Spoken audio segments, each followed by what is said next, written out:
பூஞ்சோலை மாணவர்கள் அனைவருக்கும் வணக்கம். இன்றைக்கி தமிழ் ஓல்டு கொஸ்டினில் ஒரு சில முக்கியமான கொஸ்டின்ஸ் நம்ம பார்த்துலாம். சரிங்களா? இப்போ பாருங்கள், ஃபஸ்ட்டு சரியான தொடரை தேர்ந்தெடுக்க அப்படின்னு சொல்லியிருக்காங்க. இதில் சரியான தொடர் எது அப்படின்னு சொல்லி பார்த்தீங்கன்னா, வன்மை இல்லையோர் வறுமை இன்மையால். இதுதான் வித்தியாசமான ஒரு கொஸ்டின். சரியா?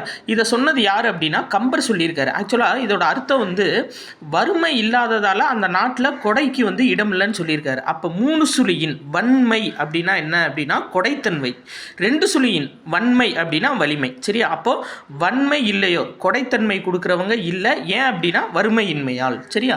இது ஒரு முக்கியமான கொஸ்டின். அடுத்த கலை சொற்களில் ஒரு சிலது கேட்டிருக்காங்க. இது பாருங்களேன்.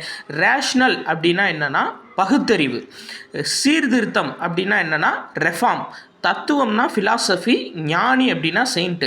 இந்த 3 உங்களுக்கு குழப்பம். அதாவது ரேஷ்னல் அப்படின்னா பகுத்தறிவு. சரியா? இப்போ ரேஷன் கடைக்கு போனால் பகுத்தறிவோடு போகணும், எவ்வளோ ஜீனி எவ்வளோ அரிசி வாங்கணும் அப்படின்னு சொல்லிட்டு. அப்போ ரேஷ்னல் அப்படின்னா பகுத்தறிவு, சீர்திருத்தம் அப்படின்னா ரெஃபார்ம். சரியா? சீர்திருத்தம் அப்படின்னா ரெஃபார்ம்.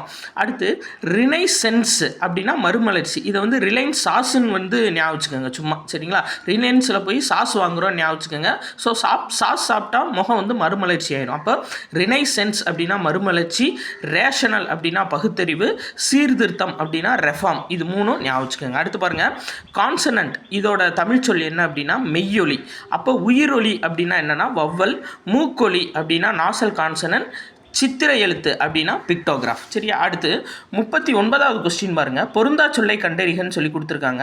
இதில் ஒரு 4 இது கொடுத்துருக்காங்க. இயேசுகாவியம், அட்டநந்தி ஆதிமந்தி, மாங்கனி, வீரத்தாய் அப்படின்னு சொல்லி கொடுத்துருக்காங்க. இதுக்கு ஆன்சர் வீரத்தாய். ஏன் அப்படின்னா இது 3 கண்ணதாசன் எழுதினது, வீரத்தாய் அப்படின்றது பாரதிதாசன் எழுதினது.